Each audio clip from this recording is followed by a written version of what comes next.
আসসালামু আলাইকুম সবাইকে। কি অবস্থা সবার ভাইয়ারা? আজকে আমরা যেই কোশ্চেনটি সলভ করব এটা হচ্ছে গিয়ে কেমিস্ট্রি চ্যাপ্টার 6 এর রাজশাহী বোর্ডের কোশ্চেন 2022-এ।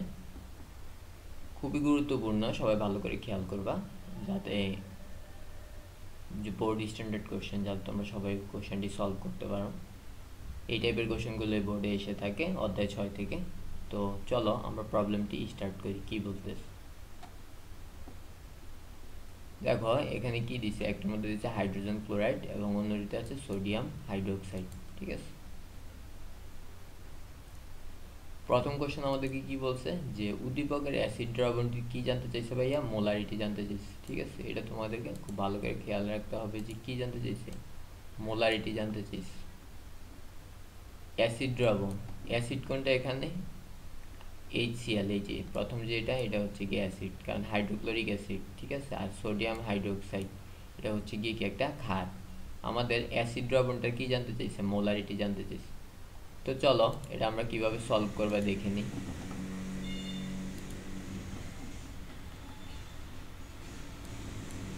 এটা হচ্ছে গ নম্বর, যে আমাদেরকে কি দিয়ে দিছে, যে ওয়েট দিয়ে দিছে। আর দ্রবণের মোলারিটি নির্ণয় করার সূত্রটা কি মনে রাখবা? S equal to W into 1000 divided by V into M। ঠিক আছে, দেখো আমাদের কাছে মোলারিটি জানতে চাইছে, মানে S জানতে চাইছে। আমাদের কাছে কি লাগবে এখন? দেখো কি দিয়ে দিছে, ওয়েট দিয়ে দিছে। W ইকুয়াল টু কত গ্রাম? 7.3 গ্রাম। ঠিক আছে, V মানে কি ভাইয়া? আয়তন। আর M মানে কি? আমার আণবিক ভর। ঠিক আছে, তাইলে V কত এখানে খেয়াল করো, V হচ্ছে 200 ml। ঠিক আছে, আর কি বলছে যে আমাদের কি লাগবে? আণবিক ভর। চলো আণবিক ভরটা বাইর করে নিই। হাইড্রোজেনের জন্য কত? 1, আর ক্লোরাইডের জন্য হচ্ছে গিয়ে 35.5। ঠিক আছে, টোটাল কত আসতেছে? 36.5। তো এটা আমরা কিভাবে সলভ করব? এবার জাস্ট ভ্যালুগুলো আমরা বসায় দিব। ঠিক আছে, তাহলে ভ্যালুগুলো বসায় দাও। W into 1000 divided by V into M। ঠিক আছে, W কত পাইছি আমরা? কত দিয়ে দিছিল আমাদের কাছে? 7.3 গ্রাম। ঠিক আছে, 7.3 বসাবা এবং কি দিবা? গুণ দিবা 1000 দিয়ে। এটা হচ্ছে যার সূত্র। ঠিক আছে, তোমরা এই সূত্রটা মুখস্থ করে ফেলবা। আর V কত আমাদের বলছে? 200। আর আমরা ভর পাইছি কত? আণবিক ভর 36.5। ঠিক আছে, তাহলে এটা ক্যালকুলেট করলে কত আসে দেখো। ক্যালকুলেট করো, সবাই ক্যালকুলেট করে দেখো কত আসতেছে। 7.3 ইন্টু 100 ডিভাইডেড বাই 200 ইন্টু 3.5। ঠিক আছে, তাহলে কত আসতেছে আমাদের? 0.1 মোলার। ঠিক আছে, ঘনমাত্রা। এটা হচ্ছে কি গয়ের অ্যান্সার। বুঝতে পারছো? গ নাম্বার আমরা এভাবে সলভ করে ফেলবো।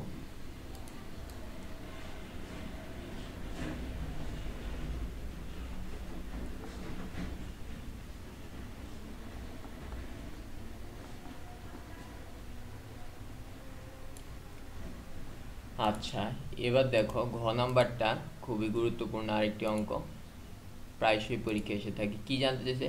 দ্রবণদ্বয়কে একত্রিত করলে কোনটি কি হবে? লিমিটিং বিক্রিয়ক হবে। ঠিক আছে, লিমিটিং বিক্রিয়ক কি? লিমিটিং বিক্রিয়কের সংজ্ঞাটা তোমরা লিখে নিতে পারো, যে কোনো লিমিটিং বিক্রিয়ক মানে হচ্ছে গিয়ে কি, কোনো বিক্রিয়ায় যে বিক্রিয়কটি অবশিষ্ট থাকবে না। ঠিক আছে, আগে শেষ হয়ে যাবে। কোনো বিক্রিয়ায় যে বিক্রিয়কটি আগে শেষ হয়ে যাবে সেটা কি? লিমিটিং বিক্রিয়ক। আর এখানে বলতেছে দ্রবণদ্বয়কে একত্রিত করলে, দেখো এখানে কোন কোন দ্রবণ আছে? একটা হচ্ছে HCl দ্রবণ, আর সোডিয়াম হাইড্রোক্সাইড দ্রবণ। ধরো একটা পাত্রের মধ্যে যদি আমরা যেতে করি, এখানে কি দ্রবণদ্বয়কে মিশ্রিত করবো তাহলে কি কি আছে আমার কাছে? এখানে HCl আছে এখন, আর সোডিয়াম হাইড্রোক্সাইড আছে। ঠিক আছে, নিশ্চয়ই এরা কি করবে? বিক্রিয়া করবে। বিক্রিয়া করে এরা হচ্ছে আমার বিক্রিয়ক, আর আমরা যে এরা বিক্রিয়া করে যেটা পাবো সেটাকে কি বলা হয়? উৎপাদ। ঠিক আছে, তাইলে এই যে দেখো আমরা লিখতেছি HCl প্লাস হচ্ছে সোডিয়াম হাইড্রোক্সাইড। ঠিক আছে, এরা বিক্রিয়া করে কি উৎপন্ন করবে ভাইয়া? সোডিয়াম ক্লোরাইড প্লাস হচ্ছে পানি উৎপন্ন করবে। ঠিক আছে, H2O, এটা খেয়াল রাখবা। আচ্ছা, জিনিসটাকে আমরা একটু সুন্দর করে সাজিয়ে লিখি, দেখো।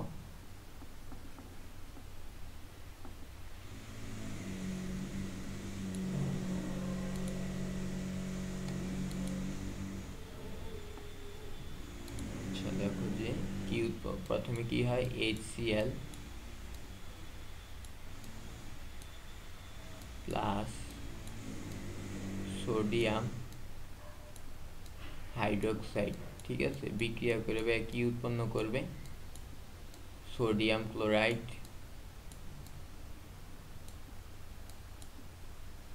আর প্লাস পানি। একটা বিক্রিয়ার আমরা যে শুরু করি এগুলো অংশগুলোকে বলা হয় বিক্রিয়ক, আর যেগুলো উৎপন্ন হয় এগুলোকে বলা হয় উৎপাদ। মনে রাখবা। এখানে জানতে চাইছি কি লিমিটিং বিক্রিয়ক পাওয়া যায়। ঠিক আছে, একত্রিত করলে কোনো লিমিটিং বিক্রিয়ক পাওয়া যায় কিনা এটা জানতে চাইছি। এখন আমরা ক্যালকুলেশন করে দেখব যে কোন লিমিটিং বিক্রিয়ক পাওয়া যাচ্ছে কিনা। আর লিমিটিং বিক্রিয়কের যে সংজ্ঞাটা আমরা জানি কি, কোনো বিক্রিয়ায় যে বিক্রিয়কটি গিয়ে কি এখানে আগে শেষ হয়ে যাবে। ঠিক আছে, সেটাই হবে গিয়ে কি লিমিটিং বিক্রিয়ক। চলো দেখি কোনো বিক্রিয়কটি আগে শেষ হয়ে যায় কিনা। আর এখানে আমাদের কি লাগবে? তাদের ভর সংখ্যা লাগবে। যেমন দেখো হাইড্রোজেন ক্লোরাইডের জন্য ভর সংখ্যা আমরা কত পাইছিলাম? আণবিক ভর পেলাম 36.5 গ্রাম। ঠিক আছে, আর সোডিয়াম হাইড্রোক্সাইডের জন্য কত? 40 গ্রাম। কিভাবে বাইর করতে পারে 40 গ্রাম? সোডিয়াম হাইড্রোক্সাইড আণবিক ভর বাইর করো। কিভাবে? সোডিয়ামের কত? 23 ভর সংখ্যা, আর অক্সিজেনের হচ্ছে গিয়ে কত? 16 যোগ হাইড্রোজেনের কত? 1, তাহলে টোটাল যোগ করলে কত হয়? 40 গ্রাম। ঠিক আছে,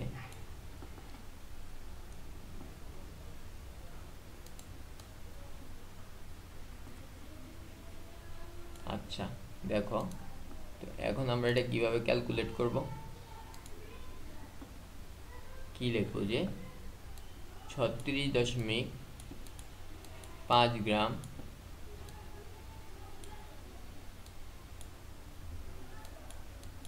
HCl কি করে? বিক্রিয়া করে। তোমরা লিখে নিও, HCl বিক্রিয়া করে 40 গ্রাম সোডিয়াম হাইড্রোক্সাইড এর সাথে। ঠিক আছে, সুতরাং কি হবে? 1 গ্রাম HCl কত সাথে বিক্রিয়া করবে? 40/36.5 গ্রামে সোডিয়াম হাইড্রোক্সাইডের সাথে। আর কি বলছে দেখো, কোশ্চেনে দেয়া আছে 7.3 গ্রাম HCl বিক্রিয়া করবে কত সাথে? 7.3 গ্রাম HCl বিক্রিয়া করবে কত সাথে? যে আচ্ছা আমরা একটু ওই পেজে লিখি।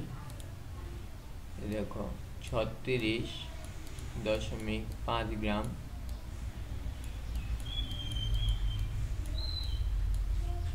HCl বিক্রিয়া করে কত সাথে? 40 গ্রাম সোডিয়াম হাইড্রোক্সাইডের সাথে। ঠিক আছে, সুতরাং 1 গ্রাম করবে কত সাথে? 40/36.5 গ্রাম সোডিয়াম হাইড্রোক্সাইডের সাথে। আর কি আছে? 7.3 গ্রাম HCl বিক্রিয়া করবে গিয়ে কি 40 × 7.3 / 36.5 গ্রাম সোডিয়াম হাইড্রোক্সাইডের সাথে। তাহলে এটা ক্যালকুলেশন করে দেখি আমরা কত আসে। 40 × 7.3 / 36.5, ঠিক আছে।